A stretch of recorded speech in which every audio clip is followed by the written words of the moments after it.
Він Не препятствует. припя, можно так чуть-чуть? Что?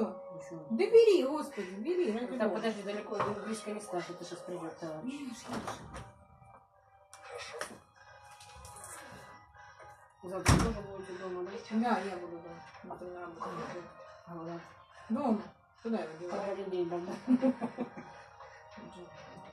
Он хотел бывшей свекрови. Я говорю, поедешь на старый Новый год. Ну что с тобой плохого попадет? Там зубак, наверное. Да, конечно. Вот так сидят одетые. Вы необходимо светануться в туалет, Ну, наверное. я даже слышать хочу. В современном мире живем. Это же раньше, как в деревнях было. Ну, другое дело, может, жизнь другая была, а сейчас другая.